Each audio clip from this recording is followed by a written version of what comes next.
Twins fans. Welcome back to another episode of From Lee to Limestone. I'm Matt Lenz with Twins Daily, and today I want to look at Week 3 highlights from the Arizona Fall League, as well as give a little bit of an outlook for Kala'i Rosario.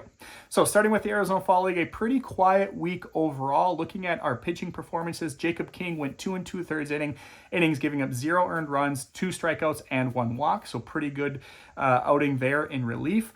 Knuckleballer Devin Kirby went 1 inning, gave up 4 earned runs, struck out 2, but did also walk 3. So a little bit of a rough appearance for the knuckleballer there. And then Cade Bragg, Jack Noble, and Liam Roca each pitched 1 inning apiece, giving up 0 earned runs. So pretty solid innings of work there.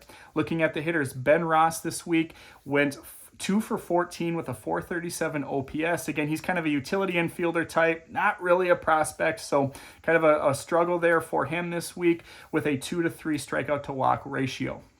Now, Kala'i Rosario, our biggest prospect down in the Arizona Fall League, another really solid week for him. Came into the week leading the league in extra base hits. Didn't have any this week. He went 6 for 15 with a 900 OPS. But most importantly to me, he drew 2 walks and only struck out twice. So you have that 2-2 strikeout to walk ratio. That's now 2 of 3 weeks that he's done really well at the plate when it comes to strikeouts. Last week, he had like a 42% strikeout rate. I think he struck out like 8 times in 19 at-bats. But otherwise has been really solid in the strikeout department. And that's probably the biggest question that surrounds him right now. And it's going to be a big offseason for him getting into his lookout. He is eligible for the Rule 5 draft. So the Twins need to add him to the 40-man roster in order to protect him from being poached away, and he would most likely be poached away if the Twins were not to protect him.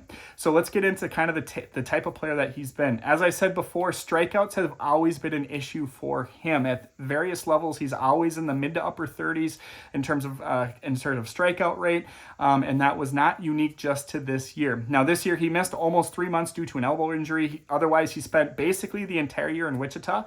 He did have 1 rehab game down with the Fort Myers Fighting Muscles where he hit 2 home runs in that rehab appearance, so that was good to see. But otherwise, a pretty solid season for him, a 726 OPS. He's kind of a low batting average, high OBP, and I'm going to put high in quotes there just because given his batting average was in the 230s, pretty impressive that his OBP was in the 320s, and that just kind of talks to his plate discipline.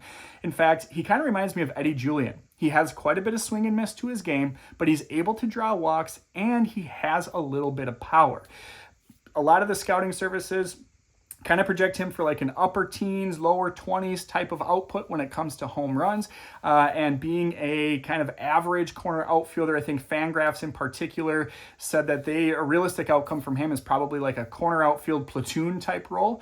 But he still is only 22 years old at Wichita. He was 3 years younger than the average batter in AA. So very young for the level he was at.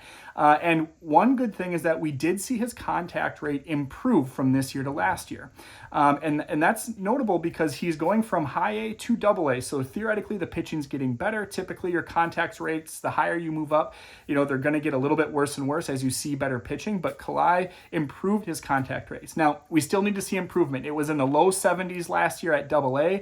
You want to see that number more mid to upper 70s for that level. By the time you get to Major League Baseball, then you're kind of looking at maybe the mid to lower 70s as a passable contact rate. So the fact that that's where he's at AA means that he still needs to improve on his contact and generally his swing and miss. But what's undoubtable is that when he hits the ball hard. So if he can just clean that up, and again, he's only 22, very young for the level he was at. So to me, it's a no-brainer that the Twins add him to the 40-man roster.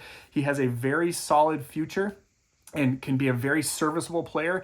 Even if he isn't able to kind of clean up that contact a little bit more, we're still looking at a guy who can hit in the mid-teens when it comes to power. He can get on base via walk, and he might just come with a 30% strikeout rate or something like that. But regardless, to me, no-brainer to add him to the 40-man roster. If they don't, he'll for sure be poached by a team.